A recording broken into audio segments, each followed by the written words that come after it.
अब देश के नौजवान को ये बात समझ आई है कि उसको सिर्फ धोखा देने का काम नहीं हुआ, बल्कि इस पूरी तरह से मुल्क की सुरक्षा को, इसके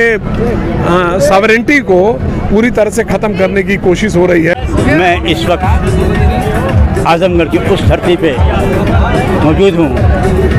जहाँ पे ब्रिगेड उस्मान ने अपनी जान निछावर कर करके भारत और पाकिस्तान के युद्ध में ये साबित कर दिया है कि मैं गद्दार नहीं सकता हूँ। अगर ब्रिगेड उस्मान थोड़ा सा पाकिस्तान के दिए हुए उस लालच पे आगे होते तो शायद हिंदुस्तान का वजूद होता कि नहीं होता, ये भी खतरे में है। मैं उसी और वो बागी बलिया के आए हुए हमारे अम्बिका चौधरी जी जानना चाहता हूँ कि इस वक्त जो हिंदुस्तान जल रहा है इसका पहला कारण कौन हो सकता है? जी, भारत जो जल रहा है भारत इस वक्त जल रहा है, जो उन्होंने प्रोग्राम लाया है आर्मी पे, इसका जो जल रहा है इसका मुख्य कारण क्या है? देखिए, जब रेलें बिकी, जब सरकारी कारखाने बिके, जब सरकारी संपत्तियों के दूसरी वो चीज़ें जो हमारे देश की तरक्की के लिए थी वो बिके, जब तेल के हमारे कुएं बिके तो लोगों ने बर्दाश्त किया। लेकिन इन सारी चीज़ों के बेचने के बाद जब नौजवान के सामने ये स्थिति आई, ये सवाल सिर्फ उसकी नौकरी का नहीं है, उसके सामने जब ये बात आई है कि अब ये हिंदुस्तान का डिफेंस, हमारी हिफाजत कैसे होगी, हमारी सरहदें कैसे महफूज रहेंगी, ये भी जब बेचने का काम शुरू हो गया और निजी हाथों में दे करके इस पूरे मुल्क को जिस तरीके से प्राइवेटाइजेशन के गर्त में झोंका जा रहा है, तो नौजवान बखुद खड़ा हुआ है। कोई सियासी संगठन ने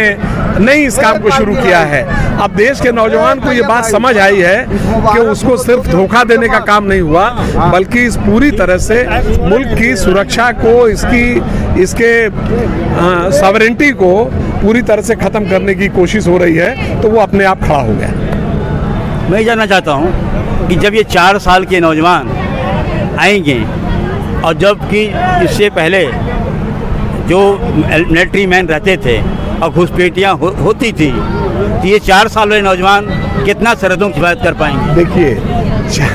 ये क्या देश कमजोर मैं आपको बताऊं, एक जवान को सिर्फ साधारण सिपाही के तौर पे तैयार करने के लिए 2 साल की बहुत मजबूत ट्रेनिंग होती है,